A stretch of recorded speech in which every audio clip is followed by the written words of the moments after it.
This was amusing as well. I'm interested in Saagar's take on this. So Trump put this post up on Truth Social, basically calling for people to forgive and forget when it comes to Bud Light. Put this up on the screen so I can read this in its entirety. Quote, "The Bud Light ad was a mistake of epic proportions, and for that, a very big price was paid. But Anheuser-Busch is not a woke company, but I can give you plenty that are, and building a list might just release it for the world to see. Why not? The radical left does it viciously to well-run conservative companies and people. Very nasty, but it's the way they play the game. On the other hand, Anheuser-Busch spends $700 million a year with our great farmers, employs 65,000 Americans, of which 1,500 are veterans, and is a founding corporate partner of Folds of Honor, which provides scholarships for families of fallen servicemen and women. They've raised over $30 million, given 44,000 scholarships. Anheuser-Busch is a great American brand that perhaps deserves a second chance. What do you think? Perhaps instead we should be going after those companies that are looking to destroy America." What are your thoughts on this, Saagar? Well, first of all, who wrote that? Like an Anheuser-Busch spokesperson?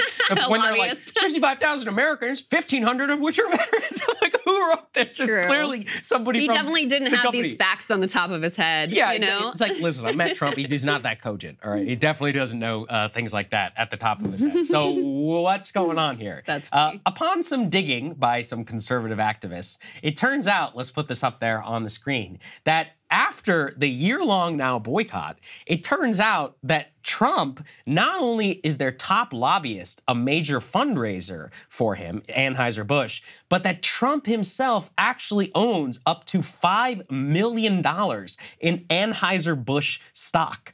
And why I think is hilarious is that Trump is just one of those people who has the ability to take a conservative call. You know, if this was Marco Rubio, if this was if this was, I mean, even Ted Cruz, Marjorie, any of these people, Matt Gaetz, people who literally anyone else, they would be savaged by the conservative faithful. But they give him a pass, even when he does like blatantly liberal things, or he just like stabs conservative orthodoxy in the heart. In many cases, it's very useful, like when we're talking about tax cuts or whatever, or tariffs. That's a better example because he was actually quite conservative on tax cuts traditionally. But whenever it's stuff like this, people who are like pro-life and, you know, in this case, anti-Bud Light are just left like shocked. They're like, this is all that I worked for, and they just destroyed it. The perfect example is Matt Walsh, who over at the Daily Wire. Let's put this please up there on the screen.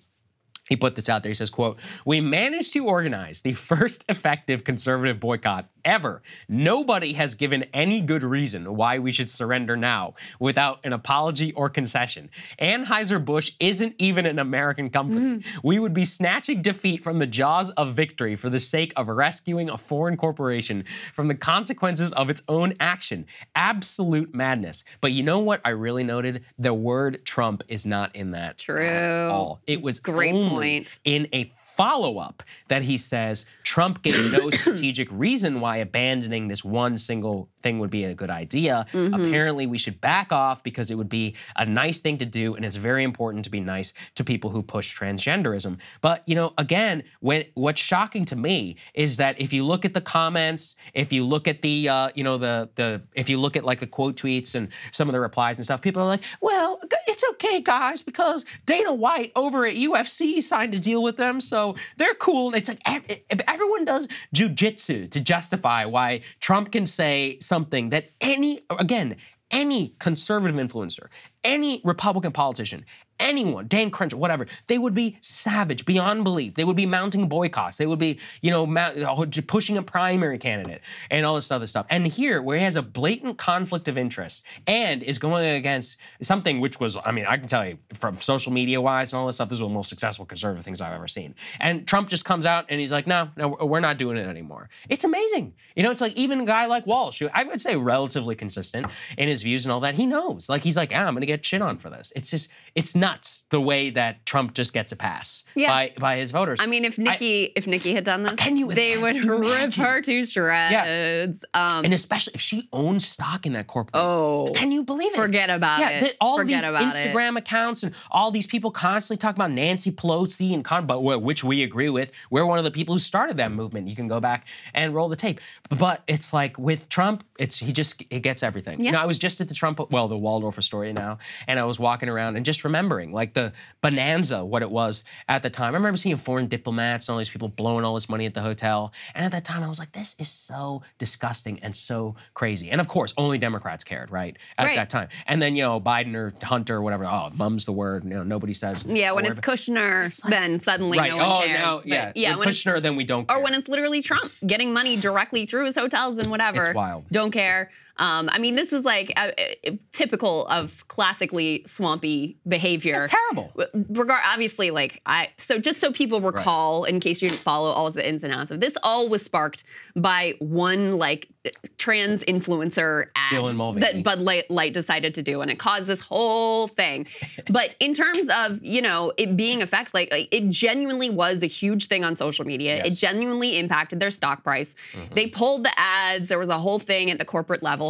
And it also sparked these follow-on trends of then going after Target and going after this and that other company. So, if that's what you're into, he's right that it was successful. And it is just another instance of how much pull Trump has with this entire party. And the other thing is, though, you have to think about, now he's very clearly heading into a general election. That's right. And he doesn't need freaks and weirdos like Matt Walsh to love every move that he's making. They're going to vote for him. Of course. They're going to vote for him. They're going to rally the faithful. They're going to rally all their audiences for him. So he doesn't need to appease them. He doesn't care. He can do what he wants and appear much more of he has a good sensibility of normie impulse.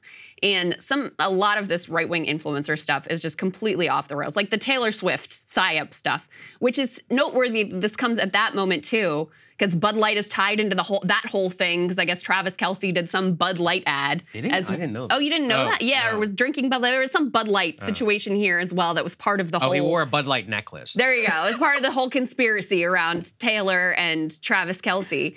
And so, which makes them look like such crazy freaks and weirdos that they're obsessing over these weird, deep state psyop conspiracies.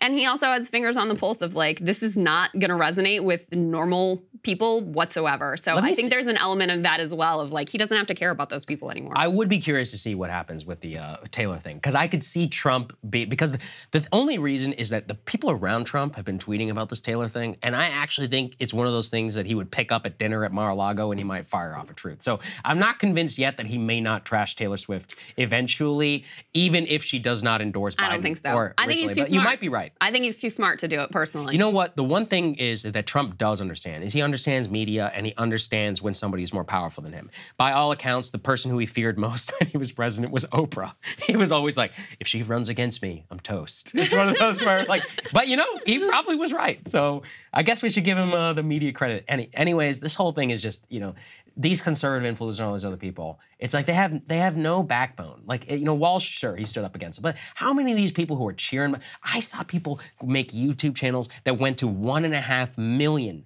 just shitting on Bud Light. And it was fun. Listen, I enjoyed it. It was a fun thing to watch and to all that take place. But they have no word. Not one whenever it comes to Trump or something like this. And as I said, if it was Nikki, if it was anybody else, they would savage them. And the icing on the cake, not only that, is the stock and the fact that is such an obviously ghost-written tweet by some lobbyist. It's craziness. Yeah, that's why the writing was always on the wall with regards to the Republican primary, because this has always been the dynamic. It is Trump. true. It's always been the case, and that's why I was never convinced that anything Ron DeSantis could say or anything Nikki Haley could say, we're going to move people off of him because they just, they still really like this guy and they're going to go down with the ship if that's what it takes. They're going to stick by him no matter what he says, what he does, how contradictory, whatever. It doesn't matter. Absolutely. Hey guys, if you like that video, go to breakingpoints.com, become a premium subscriber, and help us build the best independent media organization on the planet. That's right. We're subscriber funded. We're building something new. We want to replace these failing mainstream media organizations. So again, to subscribe, it's breakingpoints.com.